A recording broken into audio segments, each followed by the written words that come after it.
Oui, merci Madame la Présidente.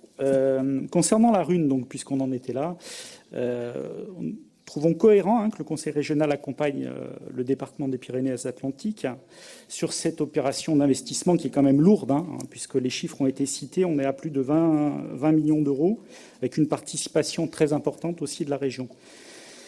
Mais bon, nous aurions conseillé finalement que le projet intègre la question du numerus clausus touristique. D'ailleurs, Sandrine Derville l'a rappelé à l'instant, c'est un endroit qui est particulièrement fréquenté.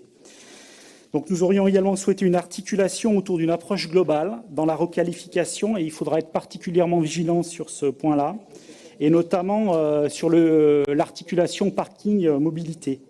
Mais nous voterons favorablement cette délibération.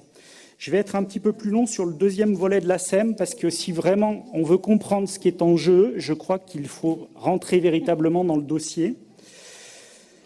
Alors, c'est une participation non négligeable, puisqu'on a 400 000 euros de la région, et ça interroge à plus d'un titre. La première interrogation, c'est par rapport au modèle touristique qu'on veut véhiculer, et y compris quant aux valeurs de la montagne. Cette délibération évoque les codes de la montagne, puis évoque très vite l'importance de positionner les Pyrénées sur l'échiquier européen. Et là, très clairement, on voit un hiatus. Ce dernier objectif, finalement, ancre un tourisme de masse longue distance qui est incompatible justement avec les vrais codes de la montagne, surtout dans le cadre du dérèglement climatique qui a été évoqué. Donc, quid de nos engagements néo-terriens visant l'atténuation des gaz à effet de serre, et quid de l'adaptation d'un massif particulièrement impacté par le dérèglement climatique. Malheureusement, Néoterra ni l'OPCC d'ailleurs ne sont convoqués dans cette délibération.